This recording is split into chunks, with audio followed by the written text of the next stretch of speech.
Welcome to episode 50 of FTCE Seminar, a teacher certification podcast. I'm your host, Mercedes Musto. In today's episode, I'll be talking with Dr. Mary Sylvester, whose passion and specialty is multiculturalism and dance education. I'm very honored to have Dr. Sylvester on the show today because in episode 48, we got to talk about music education, and I'm totally an advocate for dance and music, the arts, the culinary arts. I love the exploration of human expression of culture. So enough about me.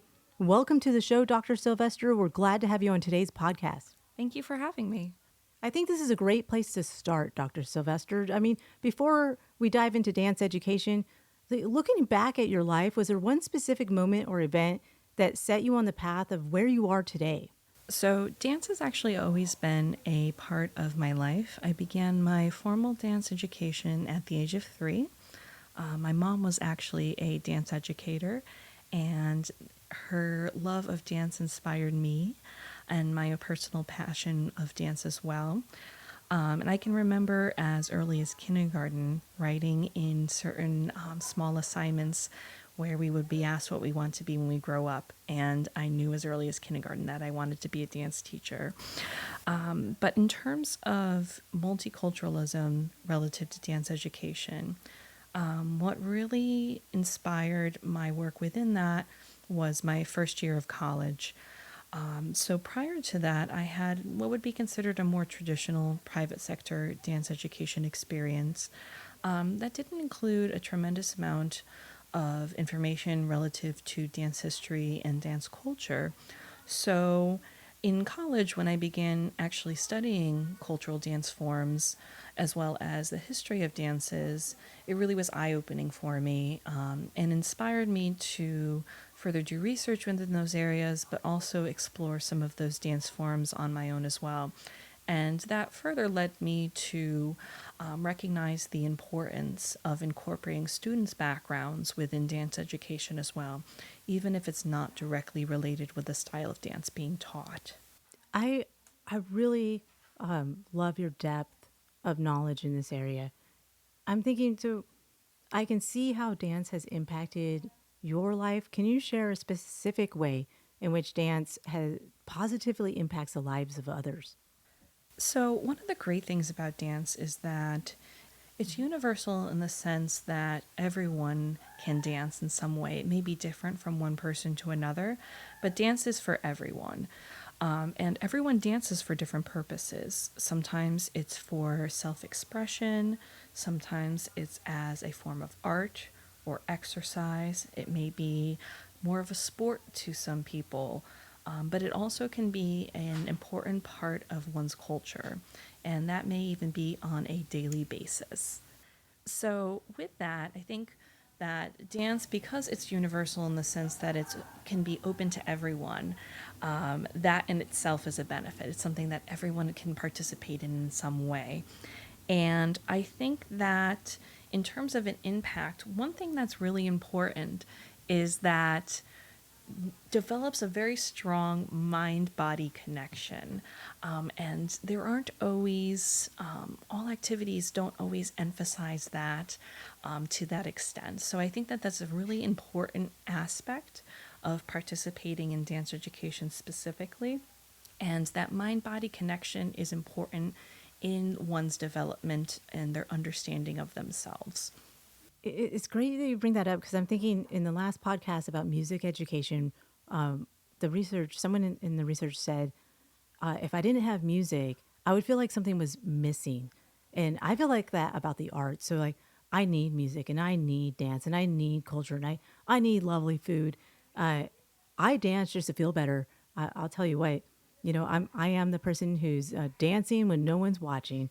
And I have a good time with that.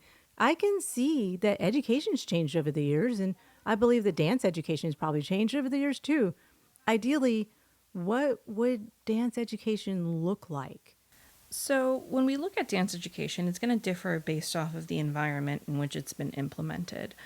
So in K-12 education, many times there are a set of standards that are adhered to, as well as measurement goals in terms of achievement.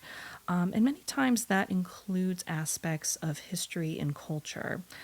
Now, when we're looking at private sector dance education, a lot of times there is a greater focus on technique, performance, or competition. And in those circumstances, it is not as common to see dance history or the cultural aspects of dance or the students being emphasized. So I think ideally having curricula that focuses more extensively on incorporating the background of those dances as well as the backgrounds of students and teachers into dance classes, I think that that would be an ideal pathway moving forward to create more inclusive dance education environments. I would love to see dance integrated into history and to math and to dance PE. That's what we had over at the Maximum Security Detention Center. So I taught a little course, in English. We read about, we studied some dance, cultural dancing.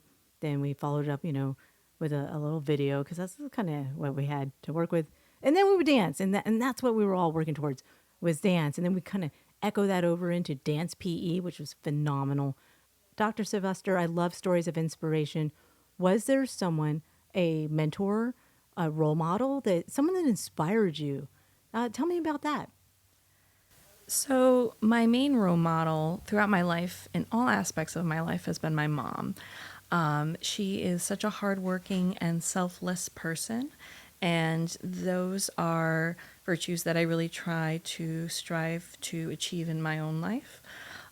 In terms of dance education, my mom was a dance teacher, and though she was not my personal teacher growing up, her passion for dance is something that I really admired and that really inspired my personal interest in dance as well as dance education.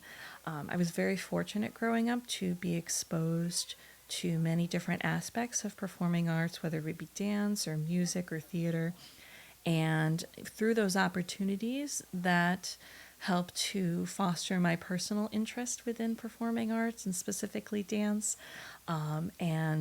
So through that, I feel like that's a form of mentorship in itself, is that exposure to those different art forms. And again, that definitely helped to encourage my pathway moving forward into my personal career. Very well, very well. I've had the honor of meeting Dr. Sylvester's mom, and I'll tell you why. We all need, and we say this in the classroom, every kid needs someone who's just crazy about them, who believes in them, and who supports them. I'm glad you had that, Dr. Sylvester. As teachers, I know that sometimes we're those people. Before we say goodbye, do you have any words of wisdom you'd like to share with our listeners, especially those aspiring to get into dance education? I think that it's important that even though we are going into education to be teachers ourselves, that we also remain students. And having that understanding and connection of the world around you, I think is tremendously beneficial in helping to create inclusive environments and environments that are focused on empathy. Rather than having a one-size-fits-all approach.